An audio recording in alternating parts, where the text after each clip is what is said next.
بسم اللہ الرحمن الرحیم۔ السلام علیکم ورحمۃ اللہ وبرکاتہ۔ الحمد للہ وکفی وسلام علی عباده الذین اصطفی، اما بعد۔ حاضرین و ناظرین، یہ درس نمبر 818 ہے اور آج سورہ توبہ کی ایک آیت کی تلاوت اور تشریح کی جائے گی، آیت نمبر 102۔ چلیے سب سے پہلے اس آیت کی تلاوت کرتے ہیں، لفظی ترجمے اور ترجمے کے بعد تشریح کرتے ہیں۔ اعوذ باللہ من الشیطان الرجیم، بسم اللہ الرحمن الرحیم۔ وآخرون اعترفوا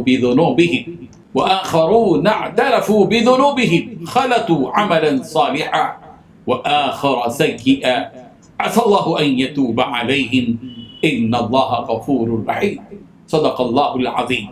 لفظی ترجمہ یوں ہے، وآخرون، اور کچھ دوسرے وہ ہیں، اعترفوا، جنہوں نے اعتراف کیا، بذنوبهم، اپنے گناہوں کا، خلطوا، انہوں نے ملایا، عملا، ایک عمل، صالحا، اچھا، وآخر، اور دوسرا عمل، سیئا، برا۔ عسا، امید ہے، اللہ، ان یتوبہ، کے توجہ فرمائے گا، علیہم، ان پر، ان اللہ، بے شک اللہ، غفور، بہت بخشنے والا، رحیم، نہایت رحم کرنے والا ہے۔ ترجمہ ہے، اور کچھ اور لوگ ہیں کہ اپنے گناہوں کا صاف اقرار کرتے ہیں، انہوں نے اچھے اور برے عملوں کو ملا جلا دیا تھا، قریب ہے کہ اللہ ان پر مہربانی سے توجہ فرمائے گا، بے شک اللہ بخشنے والا، مہربان۔ اس آیت میں 4 باتیں بتائی گئی ہیں۔ پہلی بات، اور کچھ اور لوگ ہیں کہ اپنے گناہوں کا صاف اقرار و اعتراف کرتے ہیں۔ دوسری بات، انہوں نے اچھے اور برے اعمال کو ملا جلا دیا تھا۔ تیسری بات، قریب ہے کہ اللہ ان پر مہربانی سے توجہ فرمائے۔ چوتھی بات، بے شک اللہ بخشنے والا، بڑا مہربان۔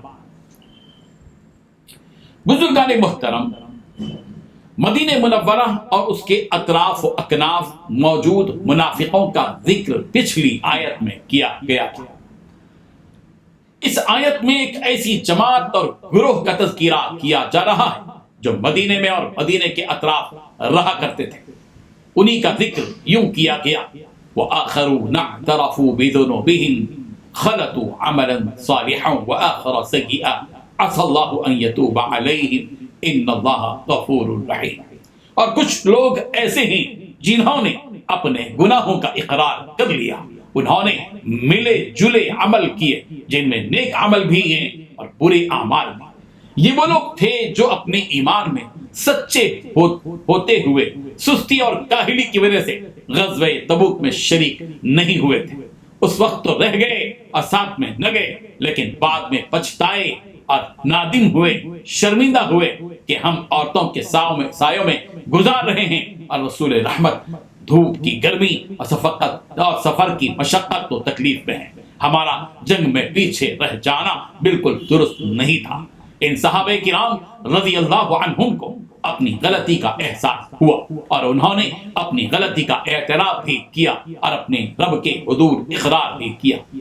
جب ان صحابہ کرام رضی اللہ عنہم کو رسول رحمت صلی اللہ علیہ وسلم کے غزوے سے واپسی کی اطلاع ملی تو انہوں نے اپنے آپ کو ستونوں سے باندھ دیا اور کہنے لگے کہ ہم اپنے آپ کو نہیں کھولیں گے جب تک کہ رسول رحمت صلی اللہ علیہ وسلم اپنے دستے مبارک سے ہمیں نہ کھولیں۔ رسول رحمت صلی اللہ علیہ وسلم کا جب ان کی طرف گزر ہوا تو آپ صلی اللہ علیہ وسلم نے پوچھا کہ یہ کون لوگ ہیں؟ عرض کیا گیا کہ یہ وہ لوگ ہیں جو جہاد میں جانے سے رہ گئے تھے، انہیں اپنی غلطی کا احساس ہوا ہے اور انہوں نے اللہ تعالیٰ سے عہد کیا ہے کہ جب تک آپ ان کو نہ کھولیں گے اور ان سے راضی نہ ہوں گے اس وقت تک وہ بندھے ہی رہیں گے۔ رسول رحمت صلی اللہ علیہ وسلم نے فرمایا، اللہ کی قسم میں بھی نہیں کھولوں گا جب تک کہ مجھے اللہ تعالیٰ کی طرف سے ان کے کھولنے کا حکم نہ ہوگا۔ ان لوگوں نے میرا ساتھ چھوڑا اور مسلمانوں کے ساتھ جہاد میں نہ نکلے، لہذا مجھے اب ان کے بارے میں اللہ تعالیٰ کے حکم کا انتظار ہے۔ اس پر یہ آیت نازل ہوئی اور رسول رحمت صلی اللہ علیہ وسلم نے ان کو کھول دیا۔ چنانچہ یہ حضرات مخلص مومن تھے اور اپنے گناہ کا اقرار بھی کر لیا تھا، اور توبے کا ایک بڑا جز اعتراف اور اقرار ہے۔ ان صحابہ نے چونکہ توبہ بھی کر لی اور پہلے سے بھی وہ نیک عمل کرتے تھے، اور رسول رحمت صلی اللہ علیہ وسلم کے غزوے میں جانے کے بعد بھی مدینے میں نیک کاموں اور فرائض کی ادائیگی میں لگے رہے، اس لیے ان کے بارے میں فرمایا کہ کچھ لوگ ایسے ہیں جنہوں نے اپنے گناہوں کا اقرار کر لیا اور نیک عمل کو برے عمل کے ساتھ ملا دیا۔ سورہ توبہ کی یہ آیت اکثر میرے ذہن میں مرکوز رہتی ہے۔ اگر صحابہ کرام کی شان میں گستاخی نہ ہو تو مجھے میرے اعمال کو دیکھ کر ایسی امید جاتی ہے کہ اللہ تعالیٰ میرے اچھے اور برے ملے جلے اعمال کو دیکھ کر اپنے فضل و کرم سے میری مغفرت فرما دے، اور مجھے اللہ تعالیٰ سچی توبہ کی توفیق عطا فرمائے۔ امت کا ایک بڑا طبقہ نیک اور برے اعمال کے ساتھ مخلوط زندگی گزار رہا ہے۔ جیسے معاشرے میں مخلوط تعلیم کی ایک اصطلاح ہے جس میں لڑکے لڑکیاں ایک ساتھ تعلیم حاصل کرتے ہیں، خیر اور شر، بھلائی اور برائی، علم و جہالت کا یہ سنگم ہماری زندگیوں میں بھی جاری ہے۔ ہمارے نیک اور برے اعمال مسلسل جاری ہے۔ ہم نماز بھی پڑھتے ہیں، رشوت کا مال بھی کھاتے ہیں، تسبیح و تلاوت بھی کرتے ہیں، اور غیبت و گالی گلوچ بھی کرتے ہیں۔ ہم زکوٰۃ و صدقات بھی دیتے ہیں، اور احسان بھی جتلاتے ہیں، اور ریاکاری بھی کرتے ہیں۔ آخر میں اللہ تعالیٰ نے عسى اللہ ان یتوب علیہم فرما کر ان صحابہ کرام کو حوصلہ بخشا۔ ان اللہ غفور رحیم کہہ کر اللہ تبارک و تعالیٰ نے بتلایا کہ رب ذوالجلال اپنے بندوں پر غصہ اور زیادہ عذاب نہیں، بلکہ اللہ اپنے بندوں پر زیادہ معافی کا معاملہ کرتے ہیں۔ وہ بڑے رحم کرنے والے ہیں، معاف کرنے والے ہیں۔ کہتے ہیں کہ ایک مرتبہ نبی کریم صلی اللہ علیہ وسلم کے 4 صحابہ کہیں اکٹھے ہوئے تو ان میں سے ایک کہنے لگے کہ میں نے نبی کو یہ فرماتے ہوئے سنا ہے کہ اگر بندہ مرنے سے پہلے بھی توبہ کر لے اللہ تعالیٰ اس کی توبہ کو قبول کر لیتا ہے۔ دوسرے نے کہا کیا واقعی آپ نے نبی کو یہ فرماتے ہوئے سنا ہے؟ پہلے نے جواب دیا جی ہاں۔